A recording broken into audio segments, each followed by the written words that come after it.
Hi welcome to ఈటీ. ఫిదా సినిమాలో heroine Sai Pallavi స్నేహితురాలిగా కనిపించి ఆకట్టుకున్నారు గాయత్రి గుప్తా. సినిమాల కంటే వివాదాలతోనే ఈ ముద్దుగుమ్మ వార్తల్లో నిలుస్తున్నారు. అప్పట్లో మీటూ ఉద్యమం సమయంలో ఇండస్ట్రీలోని చీకటి భాగోతాలను బయటపెట్టి సంచలనం సృష్టించింది. సినీ పరిశ్రమకు చెందిన పలువురు ప్రముఖులు తనకు అవకాశం ఇస్తాను అని చెప్పి వాడుకున్నారు అని సంచలన వ్యాఖ్యలు చేసింది.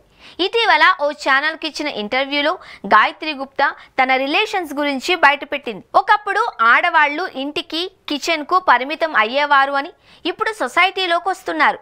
మిలీనియం జనరేషన్ నుంచి ఆడవాళ్లు సొసైటీలోకి రావడంతో వాళ్లను ఎలా హ్యాండిల్ చేయాలో తెలియడం లేదు. మగవాళ్ల కోసం డిజైన్ చేయబడ్డ సొసైటీలో ఆడవాళ్లను ఎలా హ్యాండిల్ చేయాలో ఆడవాళ్లకి అర్థం కావడం లేదు, మగవాళ్లకి అర్థం కావడం లేదు.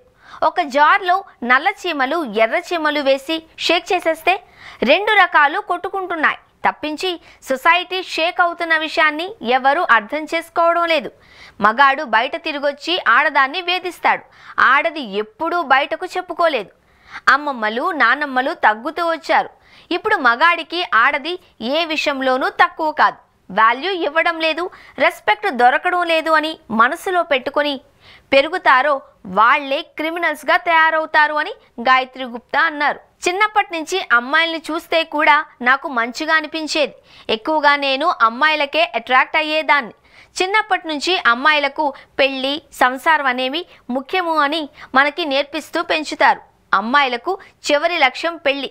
కానీ సొసైటీలో నాకు అమ్మాయి ఇష్టమని చెప్పే ధైర్యం కానీ స్పేస్ కానీ ఇది కరెక్టా కాదా అనేది కూడా నాకు తెలీదు. నేను కామాంధురాలినేమో, అందుకే ఇలా ఆలోచిస్తున్నానేమో. తప్పు అని నేను బయట పెట్టలేదు. పెద్దయ్యాకే బైసెక్షువల్ అనేది ఒకటి ఉంది అని తెలిసింది. కానీ ఇప్పటికీ నేను దాని గురించి చెప్పలేదు, ఎందుకంటే దానిని ఎక్స్ప్రెస్ చేసేంత స్పేస్ లేదు అని గాయత్రి గుప్తా తెలిపారు. నేను చిన్నప్పటి నుంచి సర్వైవల్ మోడ్లోనే తిరుగుతున్నాను. నా సేఫ్టీ, నా డబ్బులు, నా హెల్త్ గురించి కొట్టుకోవడం వల్ల నా సెక్సువాలిటీ గురించి ఎక్స్ప్రెస్ చేయలేకపోయా. నాకేది ఇష్టం, నేనేం కోరుకుంటున్నా, ఇది ఉంటే నేను హ్యాపీగా ఉంటా అనేది బయటకు చెప్పలేదు. నాకు రిలేషన్షిప్స్ ఉన్నాయి, బ్రేకప్స్ జరిగాయి, ఒంటరి దానిని అయిపోయా. ఫ్యామిలీ లేదు, కుటుంబం కావాలంటే భర్త నుంచే వస్తుంది. చిన్నప్పటి నుంచి అమ్మా నాన్న ప్రేమను మిస్ అయ్యాను. ఫ్యామిలీ కావాలి, నాకు ప్రేమ కావాలి అనే ఆశ కొద్దీ ఈ రిలేషన్షిప్లోనూ నచ్చినా నచ్చకున్నా శృంగారంలో పాల్గొన్నా అని గాయత్రి గుప్తా బయటపెట్టారు. మగవాళ్ళు 100% పర్ఫెక్ట్గా ఉండరు. పెద్దోళ్ళకి చెబితే మార్చుకోమని చెబుతారు, కానీ మొగుడు మారుడు కదా. 30 ఏళ్ల తర్వాత నేనేం కోల్పోయానో తెలుసుకున్నా. ఫ్యామిలీ ఉంటేనే కానీ వాల్యూ లేదు అని తెలుసుకుని అర్హత లేని వ్యక్తితో రిలేషన్షిప్ పెట్టుకొని వాళ్లకు నేను తగ్గాను అనే సాడ్ ఫీలింగ్ వచ్చింది. అమ్మాయిలు ఎప్పుడు తనకు కాబోయే భర్త అచ్చం తన తండ్రిలా ఉండాలి అని కోరుకుంటుంది.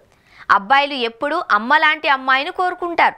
కానీ నాకు నా తండ్రే కరెక్ట్గా లేడు అని గాయత్రి గుప్తా ఆవేదన వ్యక్తం చేశారు.